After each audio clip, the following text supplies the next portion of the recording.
Hai, Assalamualaikum korang, jom masuk dapur. Menu kali ni saya nak buat kepah masak lemak campur dengan daun kadut. Jom tonton cara saya membuatnya. Okey, ni ada kepah. Kepah ni saya beli dalam RM7. Tak pasti berapa gram.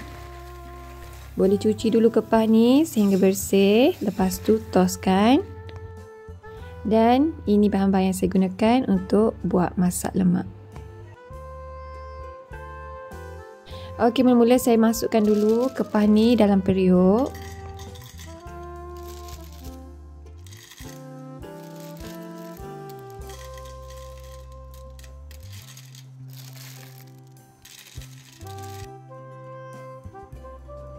Seterusnya saya kisar bawang merah, cili padi dan sedikit halia.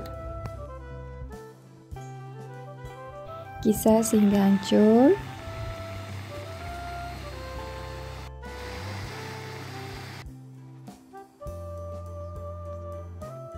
Dan ada beberapa batang serai diketuk. Bahan kisar tadi boleh terus masukkan ke dalam periuk.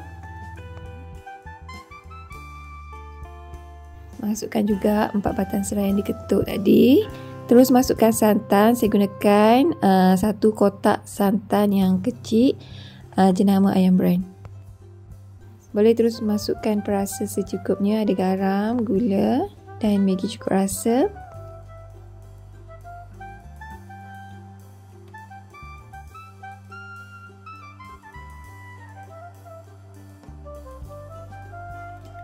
Lepas tu bolehlah buka api dan kacau sehingga sebati.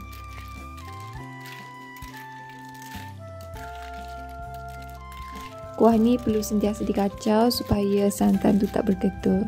Tak perlu tambah air sebab nanti air daripada kerang tu dia akan keluar sendiri dan kuah tu tak akan pekat lah. Teruskan kacau sehingga kepah ni masak. Cara nak tahu kepah ni masak, kerang dia akan terbuka.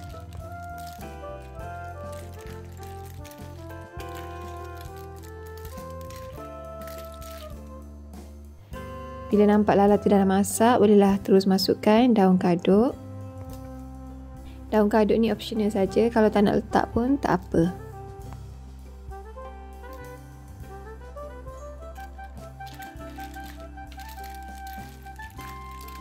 Teruskan kacau sampai daun kadut ni layu.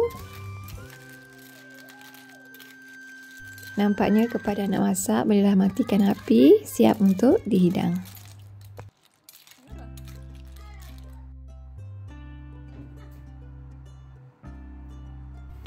Okeylah korang, itu saja sedikit perkongsian daripada saya untuk kali ni. Thank you korang for watching. Bye. Jumpa lagi.